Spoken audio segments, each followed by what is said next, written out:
morning, everybody, and thanks for waking up with The Chase. No way. My God. One of one, ladies and gentlemen.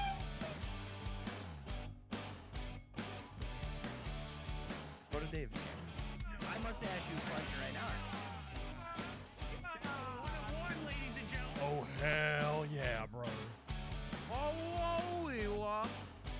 Sit back, relax, and crack a cold one. The Chase is live.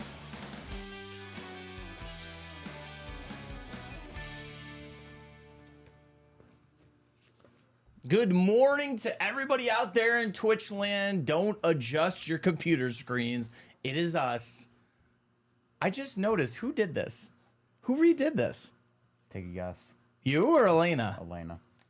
I just noticed that. Sorry, I have like ADHD. It looks 1,000 times better than how I had it. No. David did his best. You know what? This set, though, looks great for the holiday season. I don't know about you guys, but now I feel festive. So I am ready for another episode of The Chase. That's right, babies. Oh, Darth Yoda adjusting his set. I told you not to. Good morning, everyone. Anyways, I'm Troy Licastro alongside my friend here, David Yarger. Good morning. How are you, Troy? Hey, bud. I'm doing well. Busy day, busy week, but it's nothing that we can't handle, right? Hey, if we got through last week, we can definitely get through this week. Absolutely. So before we get into your motivation for the day, I want to motivate the people as well. Is that okay? Floor is yours. All right, appreciate it. Thank you. So I have a little highlights here. Little email I was given, a little highlights from the command center. So Stevens, could you please help me out and put the graphic up on the screen for the MJ giveaway? That's right, ladies and gentlemen. If you don't remember, Black Friday giveaway, every $100 you spend with Dave and Adams during Black Friday and Cyber Monday events get you an entry into this drawing. The drawing will be live. That's right, ladies and gentlemen, live in color, in living color here on Friday's episode of The Chase at 10 a.m. because we have a very special break on Friday as well. Remember, this is for the Jordan PSA 9 Mint Jordan 1986-1987 Fleer rookie. So there you see, that is how you can enter on the screen there. You just saw every $100 you spend during Black Friday, of course, and now Cyber Monday. Make sure you're getting those entries in, and we will be doing the drawing live on The Chase. And if I remember straight, there's more. If I remember straight, we have a little adjusted time slot for Friday, correct? Mm-hmm. Yes, sir. So Friday, our show is actually going to start at 10 a.m. So just write it down on your calendars. We're starting The Chase at 10 a.m. on Friday so we can, have time to set up and get ready for the Bluzz break, which is starting at noon Correct. on Friday. So. Busy day on Friday. So, yeah, make sure you adjust your clocks. Make sure you set your timers, your alarms, and make sure you're here with us at 10 a.m. We'll have a lot of good stuff precursing the break with Bluzz that is happening later that day. Yes, looking forward to it. But I just have to say one thing real quick to get everyone motivated. What do you got to say? Attitude is typically the difference between winners and losers. Josephine Swan. Good old sweet Josephine. Lovely. Lovely woman. Never met her. I'm just assuming. All right, let's get on with what today's topics of discussion are going to be. We'll obviously have Wednesday's new releases. We also brought up a story a few months back about a signed Tom Brady USA flag. We have an update on that. USA. USA. Prism is also celebrating a huge anniversary coming up here, so we'll show you that. Tops and Natural dropped their collaboration product on the website, so we'll show you some details on that and a couple of the cards you can see. And we'll also have some final reminders regarding Cyber Monday deals, of course, again, we were talking about, and an update on the big Bowman Chrome break with Blez this Friday.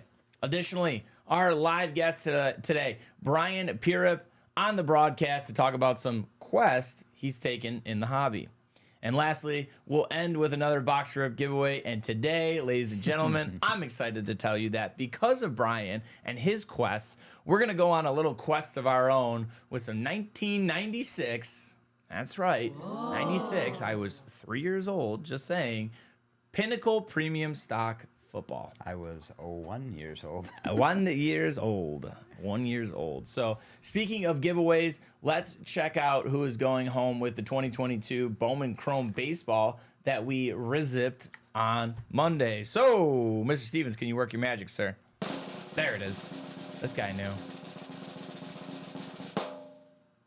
Hey, how about Todd Supreme from Twitch with the answer of DACW for the win? Now you're all probably asking, why does it say DACW for the win? I'm glad you asked. That's because our question to the audience for the Bowman Chrome was, who do you believe is going to end up pulling the most Superfractors in the Superfractor Showdown that we will have more on for you later in the show? But congrats to Todd Supreme. Todd, look for a whisper from the DA Car World account, and then make sure you send us an email to thechase@dacarworld.com with your shipping info. I'm jealous, Todd. I love these cards. So Todd's a great name. I love the name Todd. Todd. Toddy Todd. Hot Toddy. You know what I'm saying? All right. Let's get moving into new releases today. You want to start? Yeah, sure. So, Bowman Chrome. How fitting. We have the Bowman Chrome baseball light box releasing today. Here, you're going to find 5 black and white mini diamond refractors per box. You'll want to look for base set Superfractor parallels, Bowman Invicta inserts, and Bowman Ascensions. You'll be searching for this past season's rookies, such as the one and only J-Rod, Bobby Wood Jr., Wander, Jeremy Pena, the ALCS and World Series MVP, and many, many more. Additionally, this product includes the up-and-coming stars, your Marcelo Meyer, Jason Dominguez, Ellie De La Cruz, Christian Vaquero, and Henry Davis, and just so many more. I'm working on a list right now for Friday, You are. and it's just continuous. It never stops. Yeah. David has been putting in the work, man. He's been putting in the legwork, blood, sweat, and tears. I've been doing some research on myself. Mainly blood. Yeah, mainly blood. But we don't want to talk about that. But I've been putting in some research too. I really like this product. I'm not gonna lie. Like the colors and that, I'm really into all that. And if you saw there in the Hobby Light, they have the black and white mini diamond. That is Hobby Light exclusive, if I'm not mistaken. And then obviously we'll show you some more HTA exclusive stuff, some hobby exclusive stuff later on in the week when we're doing the break. Absolutely. Love the product. All right, next up for Wednesday, we have 2022 All Elite Wrestling. And I saw that Jersey John was actually already ripping this. He pulled a Phoenix auto out of 5.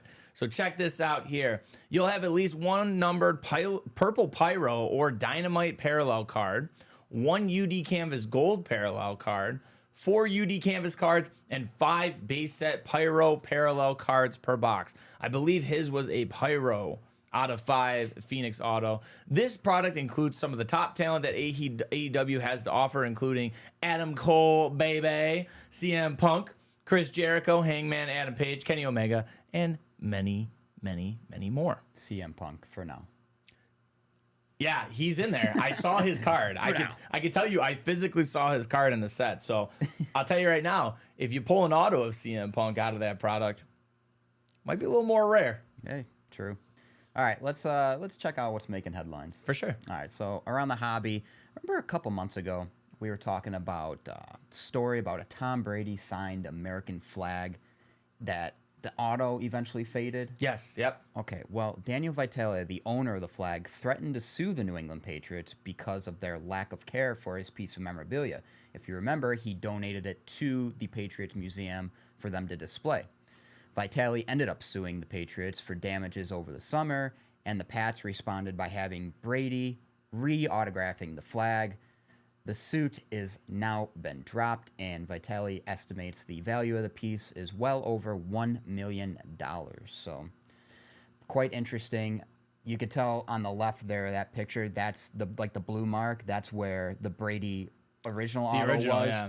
And now, obviously, Brady, came back, re-autoed it, and it's all good as new. Yeah, and Vitale here, I don't know what kind of person he is, if he is a seller or just a straight-up collector, but I'm interested. What does that do? Have a Brady faded auto, and then there you see it up close, a beautiful auto there, thick, nice and new. Does that add value? Does that decrease value? Who knows? It's one of those things. Is it technically a dual auto? Right. Yeah, is it technically? Technically. Who knows? So moving on here, Monday marked the 10-year anniversary of Panini's first drop of Prism basketball.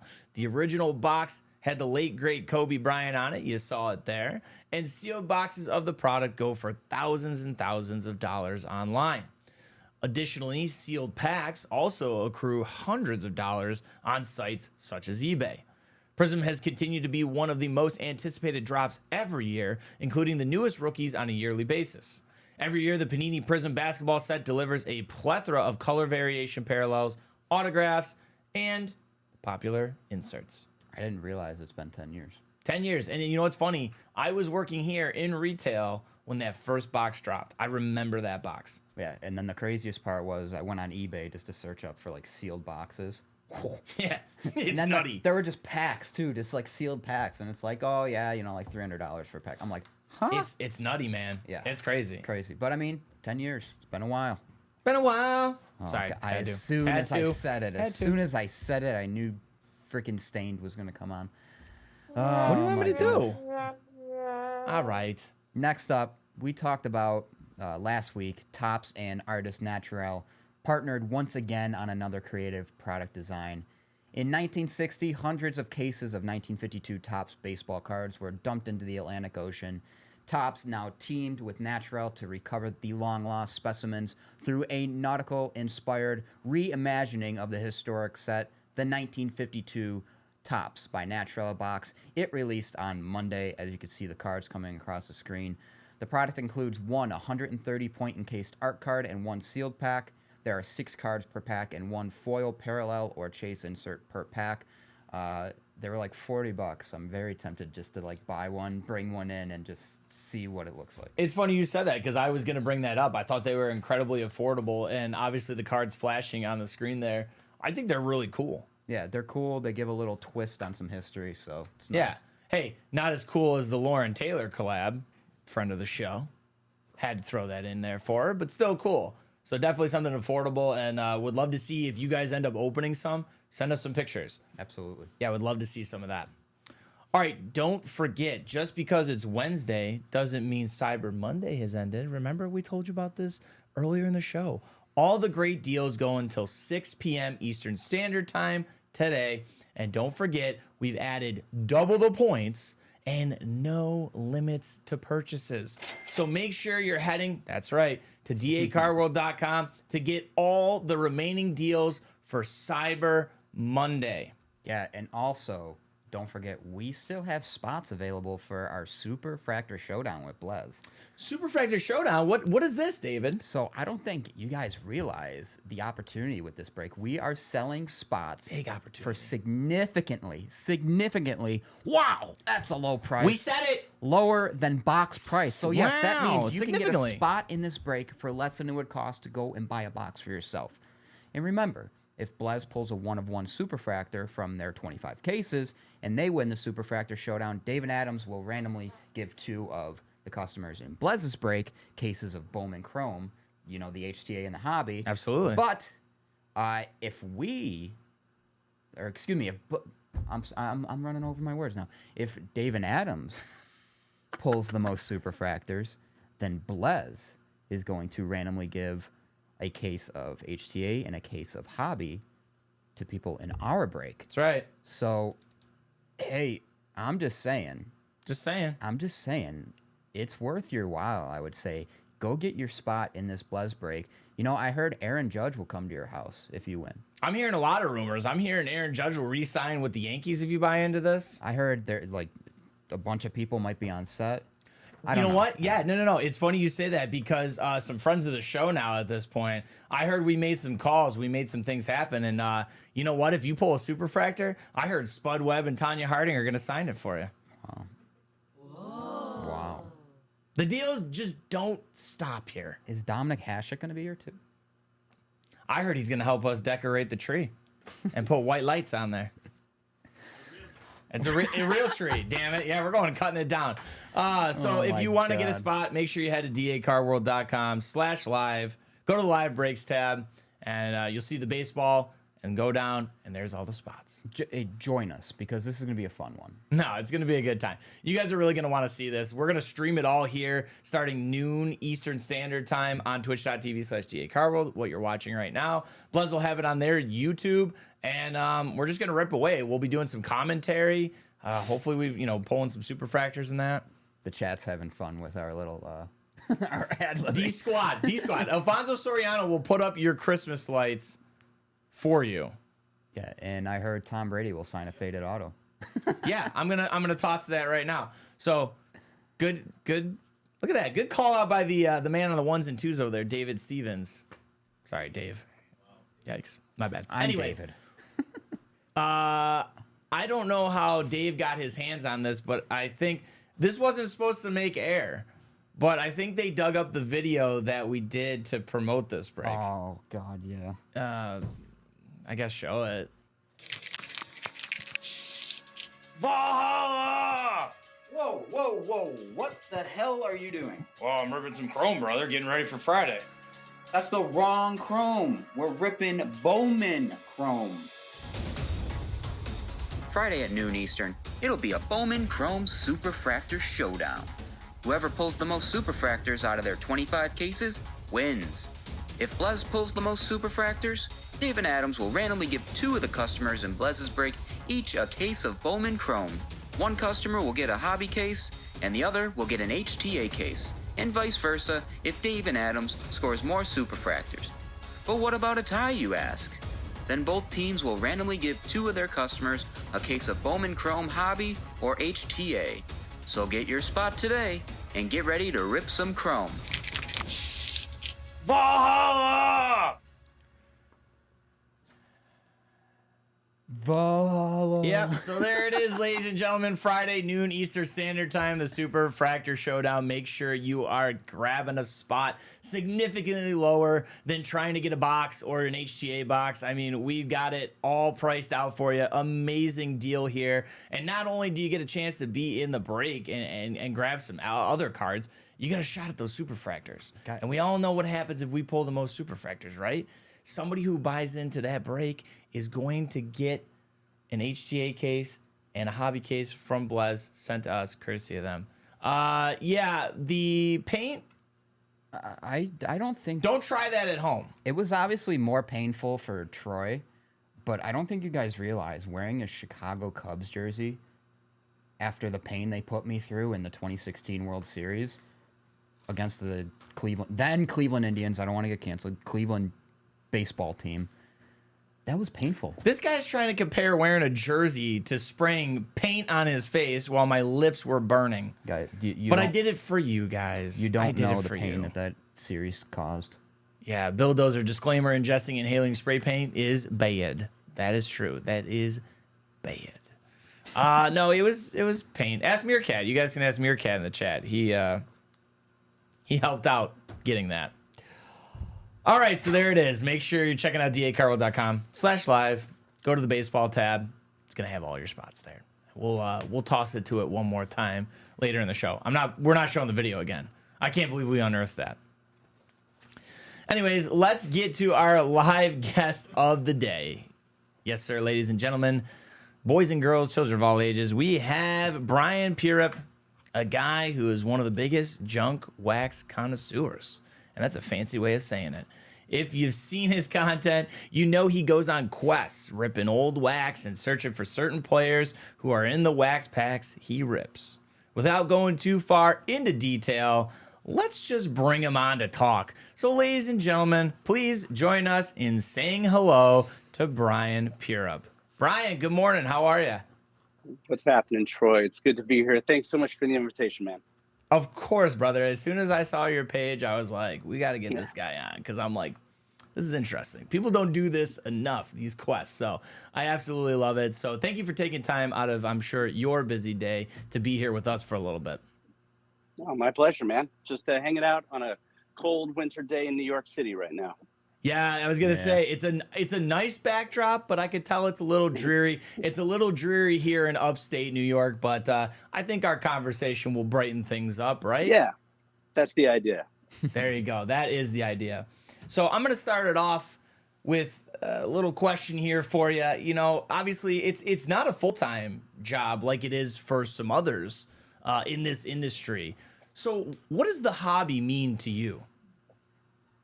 The hobby has always just been something that's been a common thread across my whole life. So I've lived all over the place, lived in like 8 different countries for like a year each. I've lived in pretty much every part of the country, and for a long time I traveled across the country just driving state to state for work. And so card shops and opening packs was just a kind of a common thread. If I rolled into, whether I was in Phoenix, Arizona, or Fairbanks, Alaska, if I was opening packs, it was just some sort of like a little bit of home, a little bit of normal. And I always liked connecting with card shop owners at every city that I stopped in. And it was kind of a way to meet locals in each state. So it's just been a kind of a piece of my life that's it's permeated all of my life. So like one of the few common kind of things. Yeah, you know, if that's one thing I feel like I've learned from a lot of people is it'll always be there for you. You know, it's one of those things. Yeah. No matter where you go, where your travels take you, or people you meet, somehow it still can come back around to the hobby. Yes. And I like how you were talking, you know, whether in Phoenix, you're in Alaska, looking at your Insta back in October 2021, you embarked on the sports card road trip adventure. What was the inspiration behind this trip? Well, it's just hanging out in West Hollywood, California, where I was living. And me and a buddy of mine, we were saying like, hey, why are we spending all this cash on rent? Our TikTok was starting to blow up. And we thought, you know, anyone could just kind of open packs of cards at their desk. But we thought, let's just go and all across the country and take the money that we'd spend on rent and put it towards hotels and zoom across the country and open packs in really crazy places, and essentially using it as an excuse to travel and to meet different people all across the country.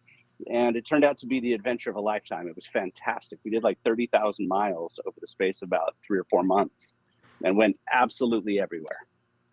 And how amazing that is too, when you can take a hobby like it is and a passion like that and turn it into something that, you know, like you said, spans all across the country. It's amazing. Yeah. You know what I mean? Like, and yeah, I did my research, and you covered a lot of ground. You covered a ton of ground for sure. And everywhere we went, we'd meet card collectors. Like we'd go in, like whether we were at the Grand Canyon or at a alligator bayou trip, we'd meet card collectors. We'd be, you know, opening packs, and people were like, oh, I used to collect. And next thing you know, we're having whole conversations. And it was just a really great, we met a ton of people on the road. It was it's like a common thread that bonds so many different people across a lot of generations. It was very fun. I've noticed that everywhere we go, like when we went to the Yankee game, me and Luke, it was like, oh yeah, you know, I used to collect baseball cards when I was a kid, and then just the boom, conversation sparks right there. Yeah, and that's one of the things I've noticed with your content as well, is just the inclusion factor. You know, where, like you said, you know, wherever you go, if it's in a ballpark or if it's at the Grand Canyon, it seems like people see what you're doing, and obviously people are naturally curious and come and just start to swarm, and then you just all have a good time, and you're all just passing out packs. Yeah.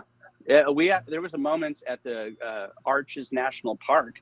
You wouldn't think that there'd be a lot of collectors there. We were just quietly just opening a pack of 93 SP, looking for the Jeter rookie, and a whole crowd formed around us, and people started cheering us on as to, you know, and everyone got excited. We're like, we just pulled an Oral Hershiser, and everyone got excited. And so there's a lot of collectors out there that even if they're not collecting now, they did as kids. And they're remembering how they used to feel when they would open a pack of like 88 tops or something. Yeah, I feel like it's always a feeling of joy and happiness. And I don't know if Oral Hershiser will ever see this, but I hope he's happy to know that people were cheering you on for pulling his card. Yeah, that happened. So from Italy to a Waffle House in Orlando, you've literally done it everywhere. So in your opinion, where would you say is some of your favorite places that you've ripped? Yeah. But also, what's like the weirdest place you would say you've ripped? Yeah, no, we've done a lot of odd things. Like I said, it was really an excuse to travel. Like I was on the top of the Great Sand Dunes National Park in Colorado. I didn't even know that place was there. It's like giant Sahara sand dunes for as far as the eye can see. And we hiked these sand dunes all day. got up to the top. We met some others up there, and we just started opening packs, and then we sandboarded down, and it was like this all-day excursion that like blew our minds. And sure, the packs were a part of it, but it was just this absolutely surreal experience. I remember at a time we opened packs at the Grand Ole Opry in Nashville during a ZZ Top concert, and we had the whole crowd around us that were participating because we had several packs and we were looking for the Mike Trout rookie card, which is a pretty important one to the hobby, and everyone around us started looking at our TikTok channel and saying, "Oh yeah, I've seen your stuff," or whatever. And as we pulled that Mike Trout, everyone that was around us was celebrating with us, which was absolutely bizarre. And then I enjoyed a special moment was you were talking about 2012 Prism basketball. I was opening packs of that in front of the Coliseum in Rome and in front of Big Ben in London, and little crowds would always form. But I think the weirdest, man, there's a lot of weird ones, but a Waffle House clearly was very unusual. And because I always have packs on me wherever I go. And but I think probably the oddest one was in the bayou of Louisiana. And here we are on a jet boat zooming around, and there's alligators everywhere. And we, every chance we got, we were just opening packs of 1983 Fleer, and it was funny, just out in the middle of nowhere. And then I was also on the top of Mount Hood. I climbed Mount Hood last year, and it's a pretty heavy climb. And there was a big ice storm that came in, but still I found a chance to open some packs on the top of Mount Hood. Unfortunately, I wasn't able to properly film it, but that's a pretty wild place. Opening up packs on the top of Mount Hood after an all-day climb. That's pretty wild. That's crazy. I feel like ripping cars around gators would scare the hell out of me. I was thinking that's a nice little element of danger that you're kind of adding there, like the jet boat, the wind boat, and the alligators all around. No, I think most people freaked out when I was paragliding over Malibu and opening packs. That was and then we were also drifting in the Arizona desert. We a friend of mine who's a super amazing professional race car driver. She took me and my buddy, and we went drifting out in the middle of nowhere, and we're opening packs in the car. Like, these are hundreds of dollars for each one of these packs. These are very fancy packs, and we're just having the time of our life, drifting out in the middle of nowhere. And my buddy was flying a drone over top so that we could capture all the content. And we're not the safest thing in the world, and we're opening packs and laughing and having a great time, and smoke's coming out of the tires, and it's just dream come kind of true kind of trip. Anybody can open packs in their hotel room or in the privacy of their own home. We just think it's kind of fun to open them while you're doing unusual things, to give you an excuse to kind of do all these unusual things. I think we got to do that with Brian sometime. We got to find our way to somewhere Brian is, and we got to do that. something with like Niagara Falls. Something. I just want, you ever been to Niagara Falls? Go to Cave of the Winds and just start ripping. There we go. Could do Made in the I'll Mist. be ripping packs in upstate New York in the spring. I went to college in upstate New York at Cornell, and so I plan on going back to the alma mater and then heading up to Niagara. So maybe we should be opening some packs in Niagara. All right. You know what? Jotting that down right now. You go ahead and ask your next question. I'm jotting this down right now. I'll be at Niagara Falls in May. All right, May. I got it. Boom. Go ahead. So, your card content, you used to have just still photos, but you've switched to videos over time. You've explained all these moments to us, but what are some elements that audio and video adds to the content that, an image really can't when it comes to the hobby? Video just makes everything more present for people. They feel like they're participating with you. For 30 seconds or 2 minutes, they get a chance to be in the car drifting with you. And so I think it has a much more depth of impact. Like, really, I've been filming video my entire life. I started filming video content. I'm like the original vlogger. I started filming videos, like little TikToks, in 2003. And I have a hard drive with 10,000 videos that I filmed over the last, since 20 years, I guess, of me just doing weird things. And so for my family and friends, me filming video clips all across the world is just a very normal part of who I am. But it was only just this last year where I actually started posting those videos. And so I just think that video, it's so many times back in the day, I would film videos, and people be like, oh, I don't know if I want to be on camera. But everybody now is asking me, hey, can you send me video clips from back in the day when we were in college or when we were in grad school? And so my video collection of 20 years worth of collecting content around the world is my most prized possession in life. Yeah. Yeah. I love a good video. Love a good video. No, that's great. No, it's true. And I think that's what is so important about video. Like you said there, I think the best example was people are now asking you. People who probably wish they would have done that. You know, they're like, hey, Brian, do you still have that? Like, can you send that to us, please? So, yeah. And video just takes you right back. It takes you right back, and you remember how you felt. And 99% of the time when I show a video to someone from back in the day, they always say, man, I totally forgot about that. And it brings up all these old memories. I'm a very nostalgic guy. And so it just kind of brings back memories for people in a way that still video or a still picture can't. Yeah, exactly. Same thing with music. I'm the same way with music. You hear a song, it takes you right back to a moment. And I love that. Nothing gives me more joy than that, honestly. Yeah, absolutely. So we talk about nostalgia. Also on your page, it was documented that you got to rip packs with longtime Cubs first baseman Mark Grace, who also happened to be your favorite player growing up. So how did you get in contact with them? How did that come to be? Yeah, that was one of those surreal moments in life. Friend of a friend. I knew I was driving through Phoenix. I had a buddy that knows him. And so I said, hey, any chance Mark would be down to opening a box from his rookie year? And sure enough, the next day there I was in Phoenix, opening up packs of the rookie year of my favorite player from when I was a kid, who I had his poster on my wall. And here I am at his home opening packs, trying to find his rookie card. We didn't end up finding it, but I ended up giving him the rookie card that I had pulled of his when I was a kid. And I said, no, since you don't have one, here's your own rookie card. But that was surreal. But, opening packs at Ken Griffey Jr.'s house last week with him was probably, that also blew my mind, because he's my favorite sports star of any sport. So that was pretty cool. That's this guy's like favorite baseball player. So jealous. He is my favorite baseball player of all time, man. What was that? I shouldn't tell you what it was like opening up packs of 1989 Upper Deck with him at his house. Yeah, that's a pretty special feeling. Maybe and he's not the right man. now. Yeah, Griffey Jr. is the man. So if you don't mind, he's rubbing it in right there. He's getting in there.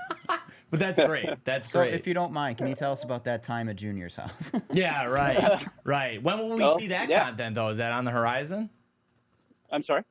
I said, when will we see that content? Will that be on the horizon eventually? Actually, yeah. I'll be sharing a video of us opening packs of Upper Deck, looking for his rookie card, probably in the next few months. And he's one of the most interesting humans I've ever met. He's such a good guy, and well loved by all. But like him as a person, he's just a gem of a man, and also one of the most eclectic people. He does more adventures and more adventure sports, and baseball is just one facet of who that guy is. I have a lot of respect for Junior. Yeah, that's amazing. As you know, obviously, to the general public, you may only know him on one level, but to see somebody who's so layered and you having that opportunity to kind of uncover that and show that to other people, I think that's going to be awesome to see. I will for sure be watching that. But yeah, Mark Grace blew my mind. Hey, hanging out with Mark was a dream come true. I can imagine. Don't let your dreams be dreams. That's what I gotta say there. Yeah, go. If you could dream it, you can do it. That's right, baby. That's right. So you've talked about ripping old wax, but recently in one of your videos you talked about scratching the itch for 2022 Bowman Chrome. Can you report live on the Chase that you've relieved that itch? Yes, the itch has indefinitely been scratched. I've never done modern until this last year. I was always a vintage guy. It was always about trying to find all the Mickey Mantles and complete my collection from like 1887 to 1992. And I was making great progress on that. But as part of that kind of trip across the country, I thought, you know what, I'm going to see what this modern stuff is all about. So I bought several boxes of 2018 Bowman Chrome to, as part of my quest across the country to find the Derek Jeter rookie and the Trout rookie, I was also looking for the Ohtani rookie. And, finding refractors, that just changed everything for me. It was, I still love my vintage, but I became a fan of Bowman Chrome. Particularly, I don't really care about a lot of the other product that's out there, the new stuff, but I love Bowman Chrome and I love Topps Chrome. And so ripping 2022 Bowman Chrome, I went right to a store here in New York City on the Upper East Side and bought the first box I saw on the day it was released, and went back to my hotel, bought a bunch of pizza. So I was sitting there in my hotel room, way too much pizza than I should have, and a box of Bowman Chrome, and put on one of my favorite movies. And so there's nothing quite like watching Braveheart while eating pizza in New York City while opening box of Bowman Chrome. That's what I was doing. And yeah, I scratched the itch, pulled Jeremy Pena refractor. Nice. Got the Wander Franco, got the Bobby Witt Jr., got several of the guys that I was looking for. So that was a very happy moment. Wow. That's awesome. I feel like people use the term living the dream loosely, right? Like they just always use it. But pizza, Braveheart, cards in the hotel room, that's living the dream. Yeah. Mel Gibson. And an amazing view of the Empire State Building. So that's the thing I always tell people. I'm like, stop opening packs, just sitting at your table and trying to make it into an experience. Make it bring other people into it, or get yourself a really cool view. Or, I like to get, there's a place in Hollywood I really like it, or a place called Griffith Park, and I'll just go up there and I have this view of the city, and that's my favorite place in Los Angeles to open wax, because it's like an existential moment. I get this incredible view, I'll get some food, and I'll just go up there, open the packs, make it into a full experience rather than just sitting at the desk gambling and trying to get that one card. I try to make it into an experience. It's kind of like yesterday. We do this thing every Tuesday called Trivia Tuesday, and Elena and I, we were sitting right here, but in the background, we had the USA World Cup game on. So, we're sitting there ripping packs, there you go. But at the same time, Pulisic scores, and we start going nuts on our live stream. So, I'm definitely going to start adding... Sorry, go ahead. I didn't mean to cut you off. No, I really got into opening packs at games, I went to the World Series and opened packs last year, and but every game I go to, I bring at least a box of something. And what actually ended up happening in Los Angeles is I was walking down the stairs. I was just going to open some packs with my friends, and a guy was like, "Hey, is that a box of Topps?" And I was like, "Yeah, it's just 1989 Topps, but we're going to rip it at our seats." And he's like, "Well, can I have one?" And I said, "Yeah, sure." So I threw him a pack. And next thing you know, the whole stadium, the whole stands exploded with people saying, "Well, I want one, I want one." And next thing you know, I'm throwing out packs into the crowd. And so now I kind of bring a few packs in my, coat for myself to open at my chair with my buddies. And then I usually bring a box to kind of throw out into the stands. And it's just, it's been a lot of fun. Kind of your Oprah moment, if you will, and you get a pack. Yeah. You get a pack. Yeah, exactly. So that's what it feels like. So moving along here, I've seen some of your other videos where you've cracked a Jordan PSA 8, and then you did mention in one video that you were considering cracking the Topps 1952 baseball pack. So what made you decide to crack the Jordan? And do people give you a lot of flack for that? Oh yeah, man, I get a lot of hate for that. I've probably cracked 100 cases.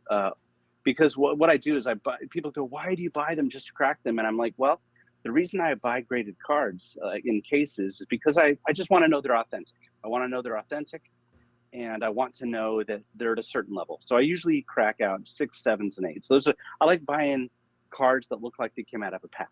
So all of my Mickey Mantle cards, they all look like they're either 6s, 7s, or 8s. I never crack out 9s or 10s because to my eye, I really can't tell that much of a difference. And I actually like some of the idiosyncrasies of cards. I don't care if there's wax stains or print errors or whatever.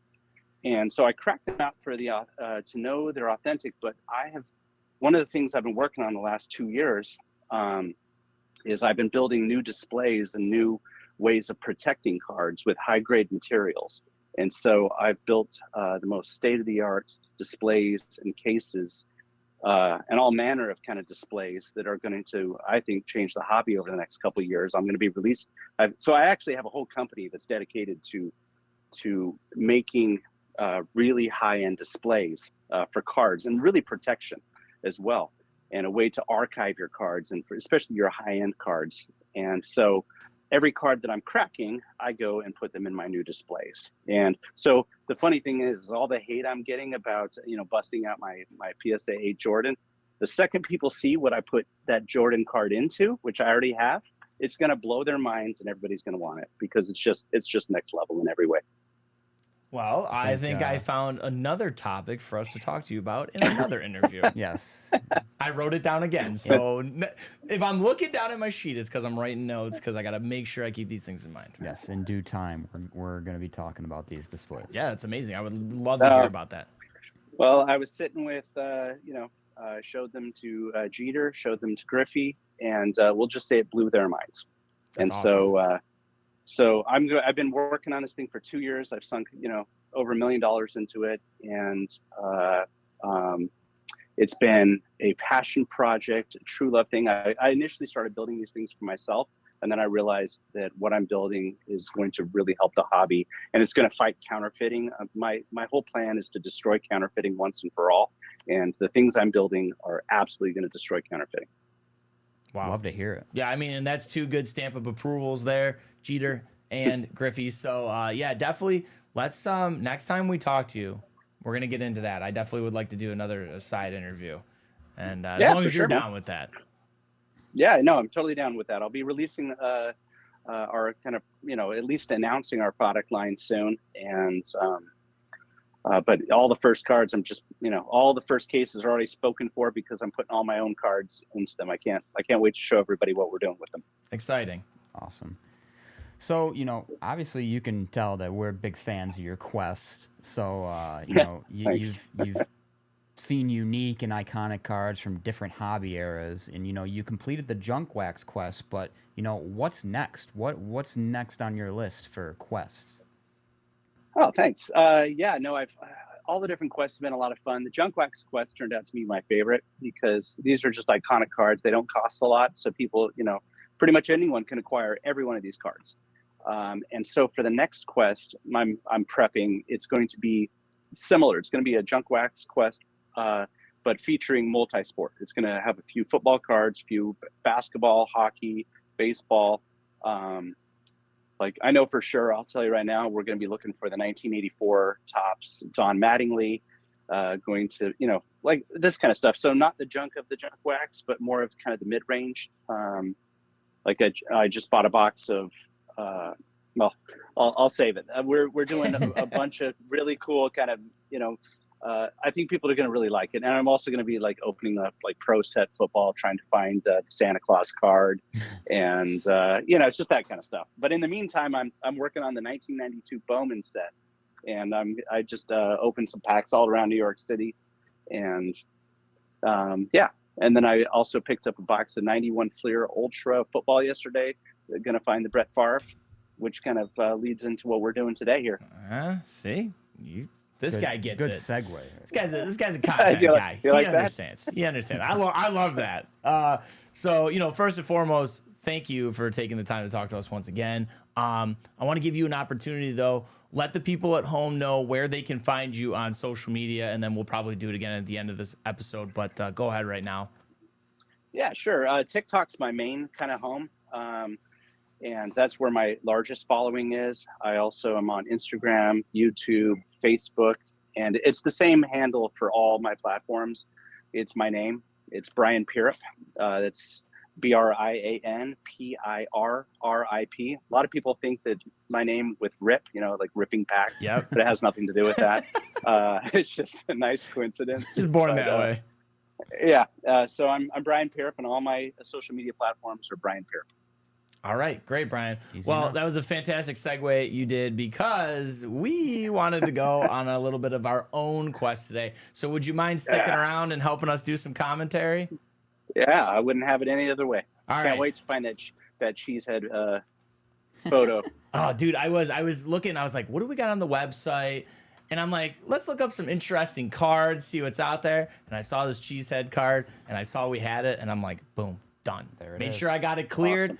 So, guys, today with Brian helping us do commentary, David and I, for your box rip giveaway, we are going to do 1996 Pinnacle Premium Stock Football, baby. That's right. And there is a Awesome. photo card here of Brett Favre with his helmet to the side, wearing one of the Wisconsin Cheeseheads. So I figured, why not chase that? Have a little quest of our own. Why not us? Why not us? So That's awesome. for our live Twitch chatters and the people who watch the YouTube replay, why don't you let us know what your favorite quest of Brian's has been? If you go on his social media and you see all of his junk wax quests, all the other quests he's been doing us, let us know in the chat or in the comments what your favorite one has been so far and why.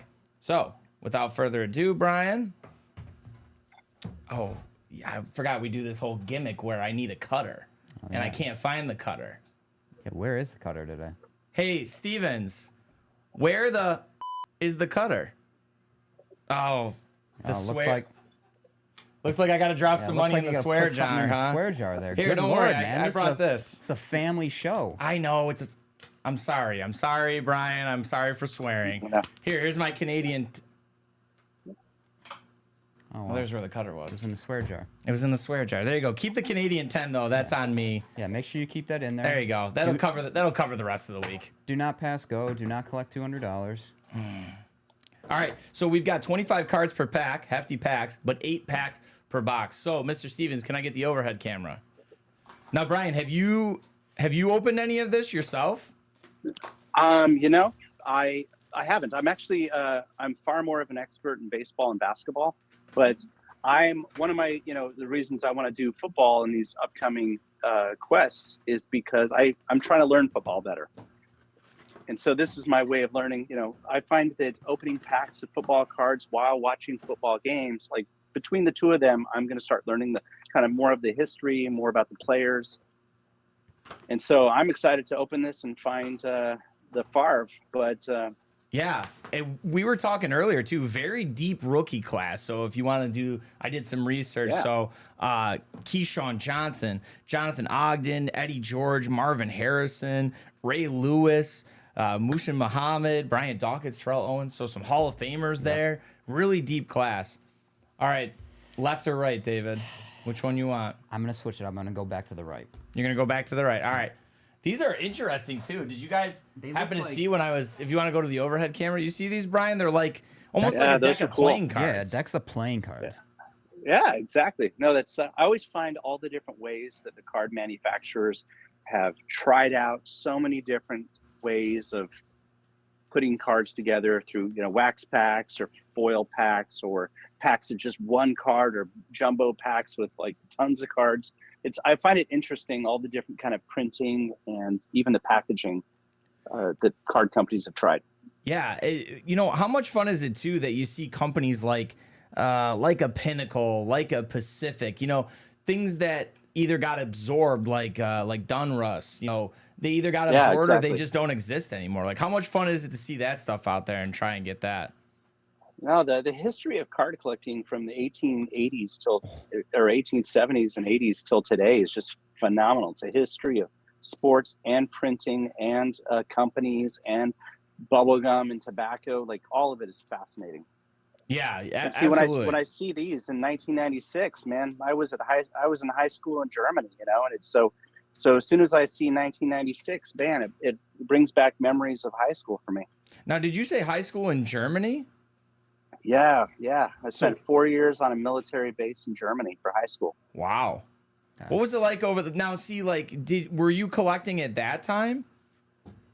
In high school, it was really hard to collect. Those were kind of the years that I didn't so much. I still traded. There was a couple guys I knew that were card collectors, and I had all my cards with me. But it was far more challenging, and I really got into soccer during those years. And so I was playing soccer every single day. I was obsessed with tennis. Soccer and tennis and music were obsessions during those years. So those are kind of the lost years for card collecting for me. Yeah, and soccer. What do you think about the World Cup? Have you been keeping up with that? Marshall Falk. Yeah, no. See, this is what's funny is because I developed my love for soccer in Germany. I lived in England for a number of years as well. So for me, I actually support Germany and England when it comes to World Cup. There you go. Two what I guess you would call powerhouses, honestly. Germany not so hot, but England looking good, obviously in the same group as the U.S. this year. Yeah, it's kind of funny. I'm there with Americans watching the World Cup game, and I was actually cheering on the British. The English is my soccer team. There you go. Eric Mold's rookie right there. Staying home, how do you think the U.S. is going to fare in the next round? I'm just happy the U.S. got as far as it did, but I think small steps for USA soccer, and I think that America can be proud of how far it's got. Yeah, I when you think of the men's team, I feel like there's not always a lot of hope with the team compared to like the women's team. The women's team always seems to go far. The men's team, I'd agree with you. I'd agree with you that it's been a while. No, women's soccer, America's women's team is a dominating force, and I think increasingly the American team will. But no matter what, I'm going to be in the German side or the English side cheering them on. So sorry, America. I watch enough American sports, World Series, NBA, NFL. I can let soccer go to the Europeans. What do you think about some of this imagery on these cards? I love this. Like, look, this is Jonathan Ogden. But look at this. This is a rookie card. Yeah, no, these cards are crazy. It's I would love to know the thought of the guys that were making these in 1995 and 96, and they're like, yeah, we're going to put these triangles and we're going to have all these reflective things. It's such a manifestation of the time period, Absolutely. Yeah, I think that's my favorite thing is just how reflective these cards are on like you said, on the era, on the time frame. It's very interesting. It almost feels like they brought in like Sears photographers and we're like, all right, we're going to do your family portrait. It looks like a mall photographer that is doing these. Yeah, let's do a Tron background. I really hate bricking, though. That's one of the least favorite things with card collecting is like when I bought that box of SP for the Quest, 93 SP, I was shocked by how bricked they were. And so every single card I'm having to kind of like carefully peel off like you're doing. Oh man, I know. And this is bricked, this one. I was just about to ask, how difficult is this right now? It's not a great time. I mean, I'm having a fun time opening these, but I'm trying to do my best to be careful here. Yeah, and a lot of people, when I was opening the SP looking for Jeter, they're like, why are you doing that with the cards? You're opening them all weird. And I'm like, people, like, trust, you cannot just thumb through them. It's not, that's just not how these cards work. The 90s were just the brick years, Mm-hmm. Yeah, well, yeah, exactly. Who's that? There you go, a little gold there. That is a Bernie Parmalee. But how about a Jim Harbaugh card there, huh? These are fantastic. There you go, Jeff. See, they're all like little time capsules, Oh, absolutely. And they, the pictures like Trent Dilfer in that jersey. It tells so much of a story. Bid for 6. Oh, interesting. One of my Lawrence favorite Phillips. things to do is to give people packs of cards from their birth year for their birthday, but they always think that these cards are worth a ton. So I'll give someone like somebody who's born in 1989, I give them a pack of 1989 Topps, and they're like holding that pack with reverence, thinking, wow, this pack is 30 something years old. And I'm like, no, that's worth like 50 cents. Seriously though, who I feel the worst for is my poor father. He's a realist at this point, but I remember being a kid growing up. He stopped collecting a long time ago, but he's got his factory sets and all that. And I started working here, and I was like, hate to break it to you, Pops. I don't think it's worth that much, but still, the nostalgia factor, it's always fun. Yeah, that's I probably get 20 messages a day from people that say, hey, take a look at these photos. Let me know if they're any good. And it's always the same stuff. It's always late 80s, early 90s junk wax. It's factory sealed sets of like 1991 Flair, which in my opinion is the worst set of all time. Or 1990, Don Russ, 91 Don Russ, just terrible, super overproduced. And it's always a little sad to tell people, hey, sorry, those cards, just open them, have fun with them. Like, just like revel in, get yourself the pizza, put on Braveheart and open them all up and see what you get, What is Here's that? an interesting one. A little die That's a cut. cool card. Yeah. It's definitely a rookie too. So it's like a rookie shimmer almost. That's Keyshawn Johnson right there. With a jersey. That jersey's pretty cool. That is pretty cool. So I noticed too the red, the color, or the cards that have the red writing are the rookies. Gotcha. So here we go. Reagan right. Upshaw there. I love that it's the old Bucks jerseys. Think about that. Oh, the 1996. creamsicles, You're yep. still seeing the creamsicles. That Keyshawn, I- though, I thought I saw a number on the back. I thought it said 16 of... 16 of 20. Probably not numbered like that. It's Gotcha, probably like gotcha. 16 in the set of Gotcha, like the okay, subset yeah, of yeah, 20. yeah. Kevin Hardy, like, could you get any closer? There's a rookie. Right up See, in I his would grill like to there. know the story of the guys that were actually making these cards. If they were just, if it was a big deal to them, or if they took their time, or were they advanced in their careers, or were they just like 18-year-olds, 16-year-olds that were working on this, or were they advanced graphic designers that were in their 40s or 50s that had a ton of history. Like, I would love to know the thought and care that went into this, or if it was just no big deal. Hey guys, put out the set quickly because we got to do something else here soon, so just release it. Yeah, it's. I would like to know that too, and it's funny. Yeah, is it a bunch of interns that they just tasked with this because they didn't want to do it? Exactly. But yeah, so like we're taking a lot of care by opening these and enjoying them, but I wonder how much care the people that made these cards, put into it. Right.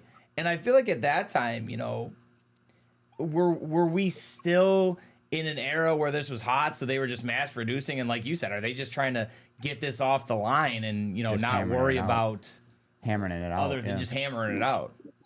Yeah, exactly. All right, this is gonna be my last pack, and then we'll switch over to David. And it's something I've always noticed with card collecting now that we're doing more of the social media, or you guys doing this show, is that I feel almost this guilt now where if I buy when I bought the 2022 Bowman Chrome, I thought I should be filming this and putting it on camera, and letting people enjoy it with me. But so much of the card hobby for me has been, just being in my own place and opening the cards and having it just be this kind of personal work and really focus on the cards. Whereas when I film the content, I tend to be very, conscious of the people around me or who I'm giving out packs to or whatever. And so it's a very different scenario between doing this solo or doing it for content. Yeah. No, absolutely. Yeah. I mean, we do like one of these every single day. Or I shouldn't say every single day, but every single show. And it's just like you find something different. That's just incredible. Like, do you guys still open packs when you're, at home by yourselves?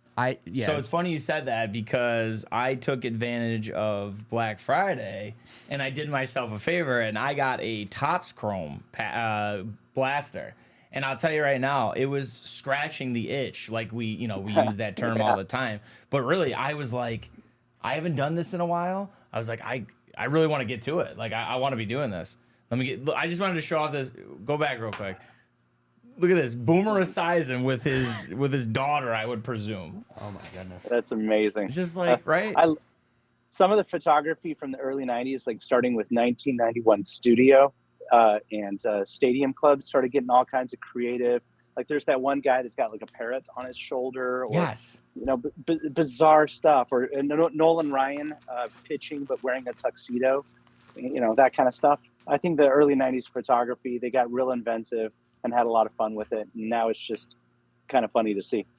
I was looking through my old collection that I just found a couple weeks ago, and it was kind of funny because one of the cards that I found was a Randy Johnson card, and it was like a 2005 Topps card or whatever. But the picture, he was hitting. He wasn't pitching. He was swinging. So it was kind of a little play on the photography there. But yeah, But go ahead. No, it's just, I was just thinking about how that a lot of people were asking me that at the end of this whole thing, if I would enjoy the hobby anymore now that I'm kind of turning it into a bit of the career. And what's funny is I'm enjoying it way more probably than I ever have. And I actually want to open more things more now than I ever did before. So I thought, maybe I won't enjoy the hobby anymore and it'll become more like a chore, or be too much of a work or a job kind of thing. But funny enough, I want to open like a whole case of Bowman Chrome more now than I ever did before. So Yeah. I'm enjoying it more.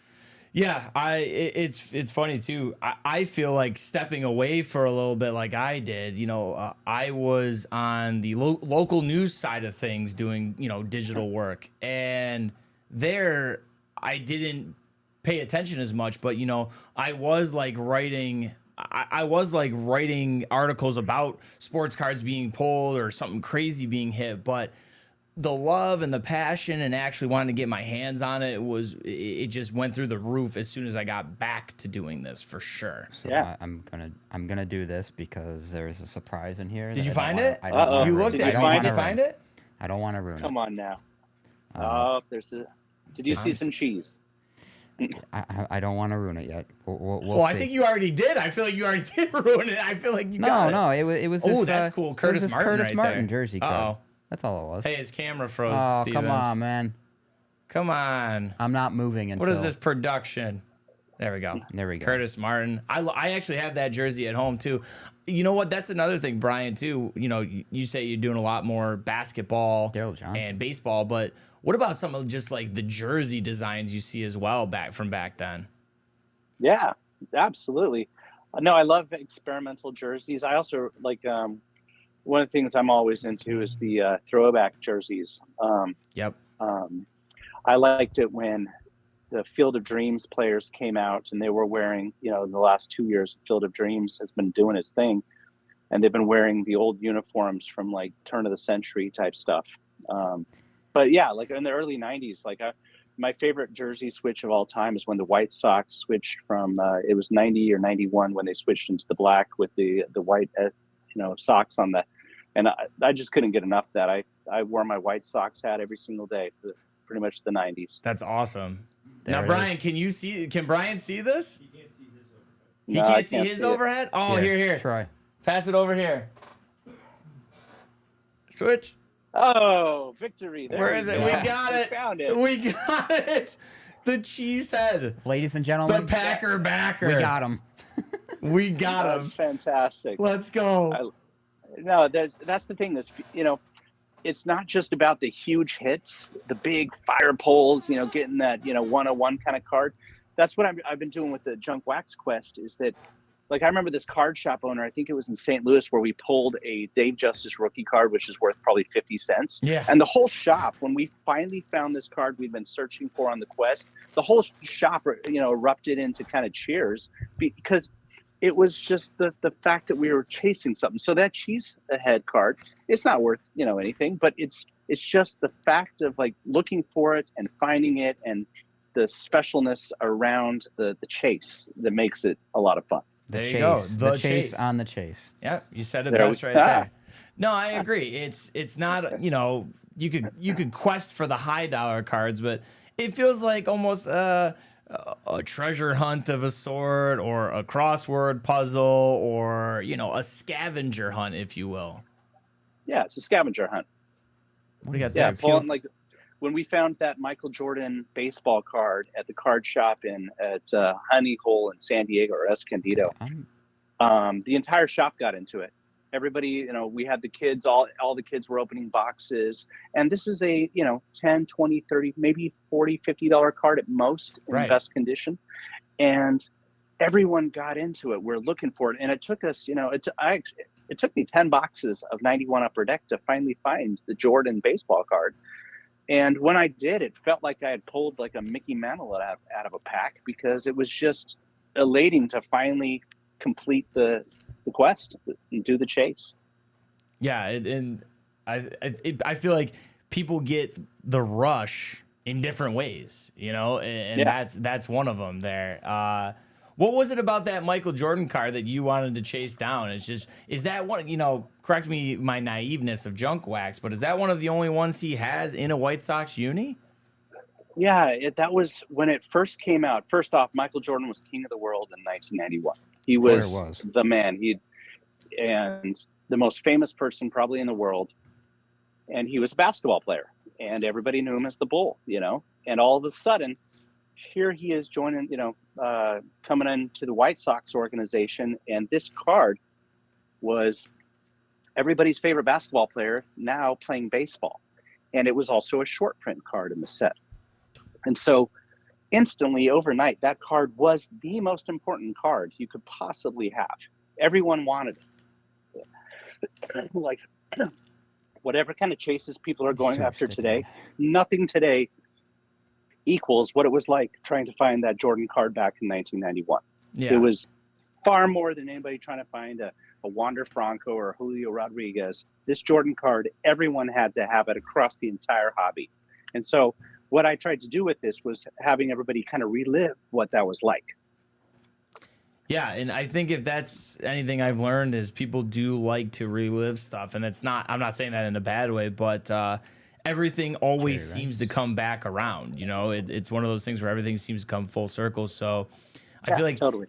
You know, do you think you doing these kind of things, you know, maybe other people start to pick up on it and do these quests? Do you think maybe the popularity of junk wax will kind of come back around in a way, you know, and make it fun again? Yeah, I totally do. I think junk wax is going to have a huge run in the next 10 years. I think the values of all of it is going to go up.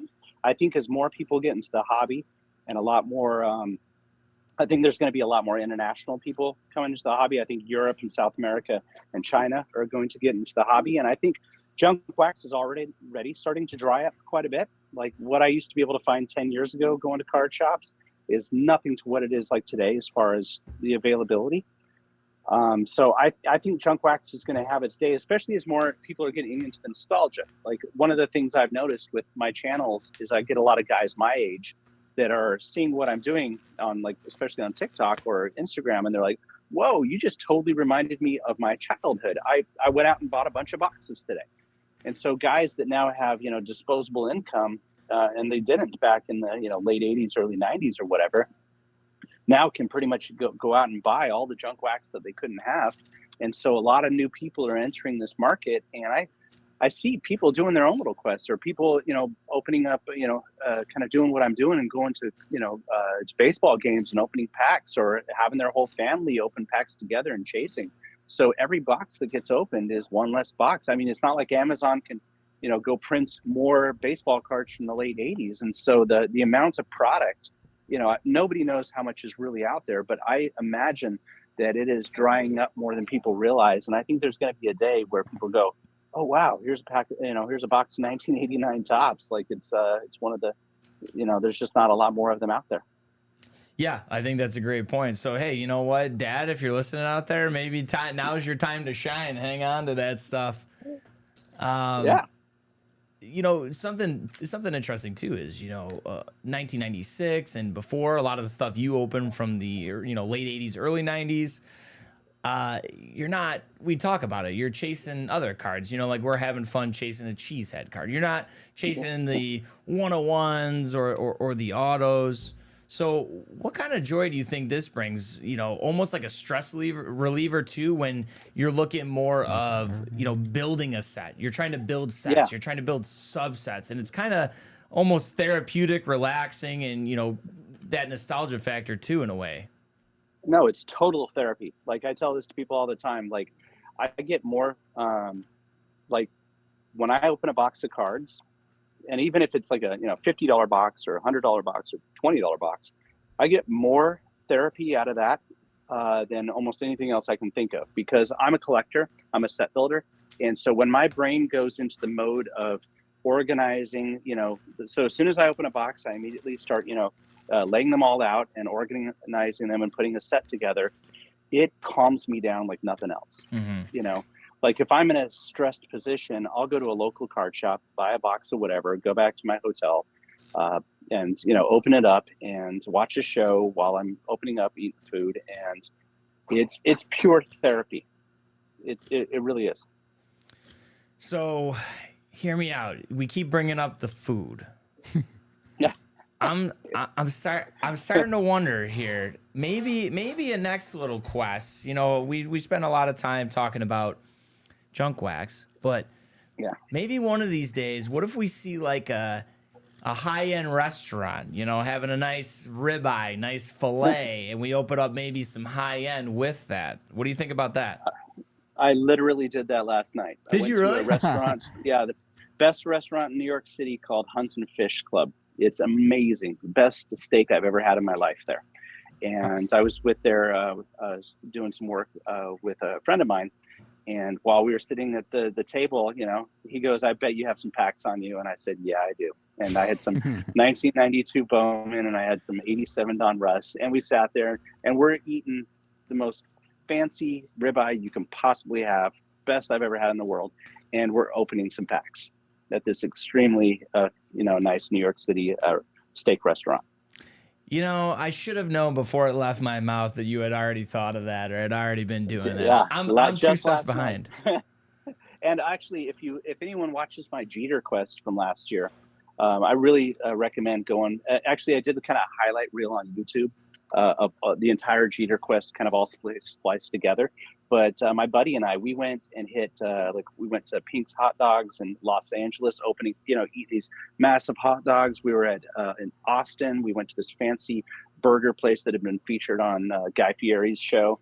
And so while we were going across the country, we were involving food into almost, a lot of the elements. We went to my favorite barbecue place in the world in Charleston, South Carolina, and we're eating, ribs and brisket and pulled pork while we're also, before we got our fingers, all messy with the grease, we opened some packs and then we started eating. And it just gave us an excuse to go to home team in South Carolina. Of course, you got to put that disclaimer out there too. It's like no cards were harmed in the making of this. I did it before we ate the ribs while we were waiting. Always. I always protect the cards. I have this little case with me. And as soon as I open the cards, I put them into plastics, seal them up into this little carry case I take, and then get on to the food and everything else. Very nice. Well, we ended up with 2 of the Brett Favre Cheesehead cards. Wait, you got 2? Yeah, he got another one. Look at David's got him right there. We ended up getting 2. Well, you guys are lucky guys, man. These are some hot hands. He's got the hot hands, man. He's the one. He pulled both of them. Something like I was so confused. I had to look at Troy like twice. There were like these almost the like peel cards. They're peel cards. They look like man. almost redemptions. Like I'm so confused. We'll have to see what's in there. Those cards drive me crazy. They're so hard to peel without hurting the cards. I know it, right? It drives you nuts. But I would say a success overall. So, Brian, one more time for the folks at home, where can they find you across social media? Yeah, I would. My handle is my name. It's Brian Pirrip. That's BrianPirrip. And on TikTok, Instagram, YouTube, and Facebook. Great. Awesome. Well, Brian, thank you so much again. Guys, look out for Brian's quests across his social media. Brian, we will definitely be talking to you soon. Thank you so much, and can't wait to see what you've got for us next. Hey, thank you so much, guys. It was a real pleasure being with you here today. All Thanks right, for coming Brian. on, man. We'll talk to you again soon. Take care, guys. Have a good one.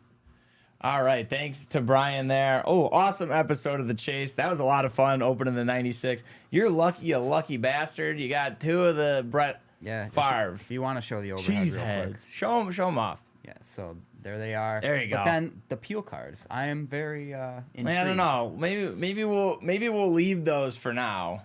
I kind of want to rip them. Well, but I'm not it's going 12:13, so Yeah, we gotta and it's start not wrapping our- it up. it's not All our right. pack. Hey, one more time for the folks at home, if we could come back out to the wide shot, please. Yes, sir. Let's do a little talk about the Blez break, shall we? Yeah, so guys, remember, Friday at noon, we have the Bowman Chrome break, the Superfractor Showdown with Blez. It's here. going to be right here in the studio, and I mean, we can't stress enough how significantly low price this is. You can get in on this break for less than it costs to buy a box for yourself.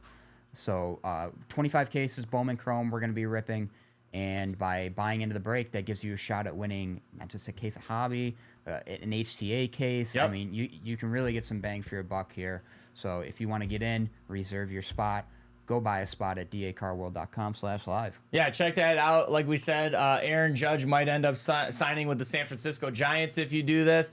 Brett Favre may pay your kids' tuition if you do this. That's all I'm saying. Tanya Harding's going to sign the card. Spud Webb is going to dunk on you.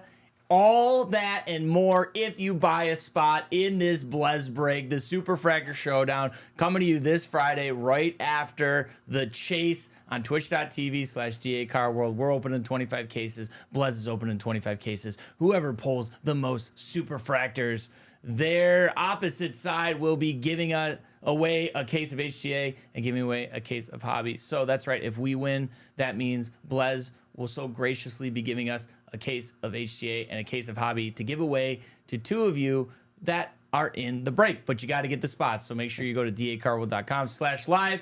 Look at the live breaks. Go to the baseball tab, and you'll see them all listed there. If you join, Troy might spray paint his face again. Nope, I saw Elena say that, and that will not happen. All right? So make sure you check out that video later on social media. That'll be across all platforms. That's going to do it for us today. Thank you again for joining us on The Chase. Make sure you are watching the YouTube replay on youtube.com/DA Card World. Follow us across all platforms, DA_The Chase and DA Card World. Make sure you are doing that. We'll be back on Friday, 10 a.m. special time, 10 a.m. before the Blez break. Make sure you're staying tuned. We got the lounge live right after this on Twitch. They got personal breaks, group breaks all day long. Jersey John and the gang. That's going to do it. Just remember, it's all about the chase. Woo! There it is. We'll see y'all on Friday. Top chat. Ow!